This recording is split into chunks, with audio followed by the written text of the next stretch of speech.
안녕하십니까, 정성산TV입니다. 국힘 박수영 폭로 터졌습니다. 헌재 중국인 헌법연구관 실체에 대해 소상하게 전해드리겠습니다. 국민의힘 박수영 의원이 무기한 단식 농성에 들어갔습니다.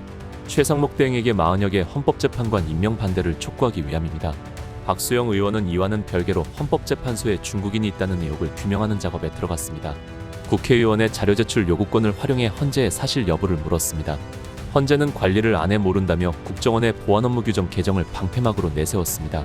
한마디로 신원조회를 안 했다는 것입니다. 박수영 의원은 헌재에게 이런 핑계거리를 제공한 국정원 규정 개정은 문재인이야 박지원이 국정원장에 있을 때 저질러졌다고 했습니다. 국회의원의 역할이 무엇인지 머리와 손, 온몸으로 여실히 보여주고 있습니다.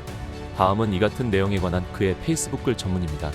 헌재에 대한 의혹, 복수국적자의 임용 법원 공무원 규칙과 헌법재판소 공무원 규칙은 매우 유사합니다.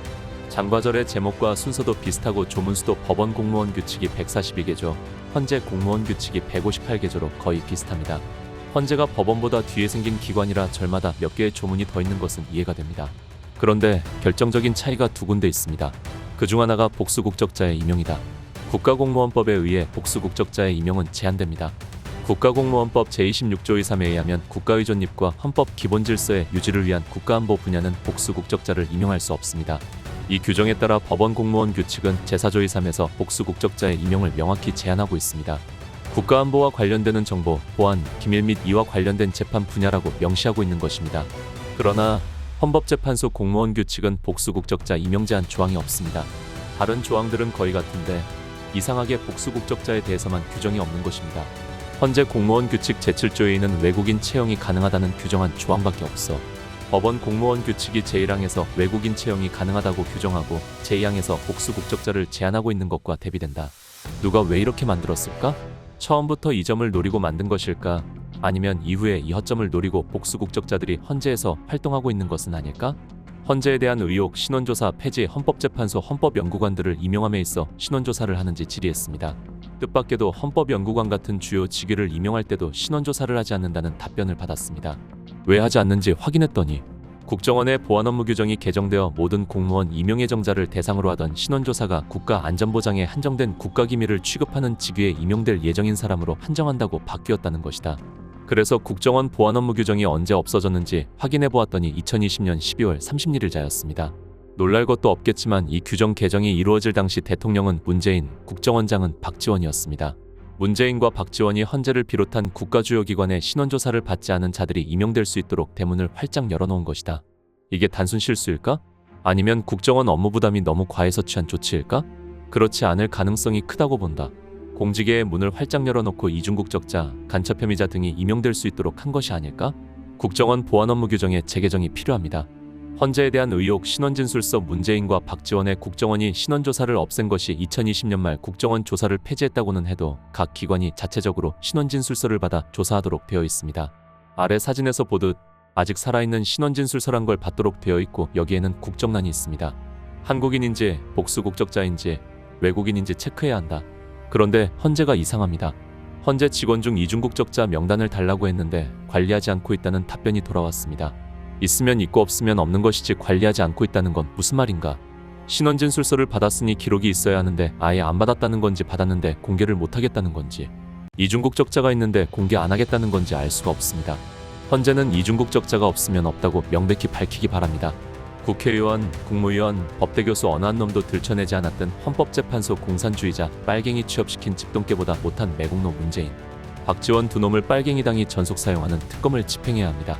이어 헌법재판소가 국가기밀을 취급하는 직위에 채용되는 사람에게만 한정해받는 신원진술서의 복수국적과 타국적을 표기하도록 한 것으로 나타났다.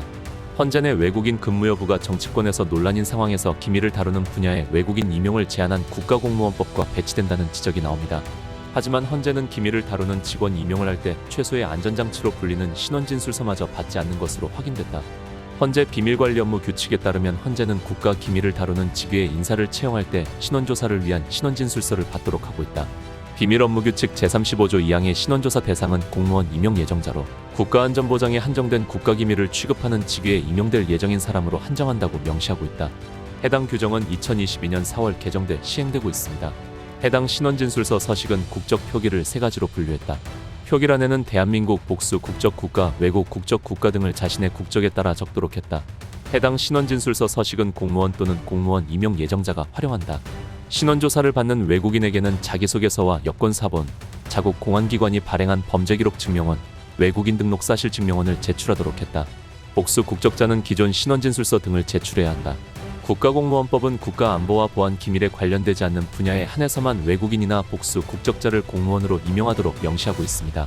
그러나 비밀관리 업무규칙을 통해 신원진술서에 여전히 복수 국적과 외국 국적을 표기하도록 했습니다.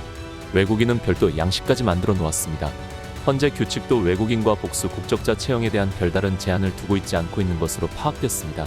현재는 기밀을 다루는 채용 인원 중 헌법재판연구관에 대해서는 신원진술서도 받고 있지 않다는 입장이다. 현재 관계자는 연구관은 신원진술서를 받지 않고 있다고 했습니다. 정치권에서는 황당하다는 반응이 나온다. 사실상 현재가 기밀을 다루는 직위의 최소한의 안전장치인 신원진술서도 받지 않는 것은 말이 안 된다고 지적합니다. 국민의힘의 한중진 의원은 기밀을 다루는 사람이 신원조사를 받는 것은 당연한데 현재는 자신들이 만들어 놓은 규칙마저 지키지 않았다는 뜻이라며 자기들이 만든 규칙도 안 지키며 국가안보에 구멍을 뚫는 행태를 보이면 어떻게 국민에게 신뢰를 줄 수 있겠느냐고 했습니다. 앞서 윤석열 대통령 탄핵반대 지지층에서는 화교나 중국인이 헌재에서 근무한다는 의혹을 제기해왔다. 헌법재판연구관 등의 이력이 복수 국적으로 의심된다는 것이다. 윤 대통령 탄핵 심판에 진행되는 과정에서 논란은 계속됐다. 이런 현상은 정치권으로 옮겨붙었다. 나경원 국민의힘 의원은 국가공무원법과 헌법재판소법 개정안 발의를 예고했다. 헌법연구관 및 현재 사무처 소속 공무원 임용요건에 대한민국 국적 보유를 필수 명시하도록 하고 외국 국적자 및 복수 국적자인 공무원과 헌법연구관에 대한 연례 국가보안 심사 및 재임용 심사 제도 도입 등이 주요 내용입니다. 이에 대해 박수영 국민의힘 의원도 문재인과 박지원이 헌재를 비롯한 국가 주요 기관에 신원조사를 받지 않은 자들이 임용될 수 있도록 대문을 활짝 열어놓은 것이라며 헌재는 이중국적자가 없으면 없다고 명명백백히 밝히기 바란다고 밝혔습니다. 민주당은 즉각 비판에 나섰다. 민주당은 나경원 의원의 법안 발의가 예고된 바로 다음날 논평을 통해 국회의원이라는 헌법기관의 지위를 이용해 가짜뉴스를 공식화하는 법안까지 발의하려 한다며 음모론과 혐중 정서에 편승해 정치적 이익을 챙기려고 한다고 주장했습니다. 나라를 무너뜨리는 자가 누구인가? 다 잡아서 역적죄로 다스려야 합니다. 여러분들의 대왕버섯 구입으로 인하여 정성산TV는 간신히 버티고 있습니다. 도와주신 여러분께 다시 한번 감사드립니다. 다음 시간에 뵙겠습니다. 정성산TV 좋아요, 구독, 알림 설정 부탁드립니다. 감사합니다.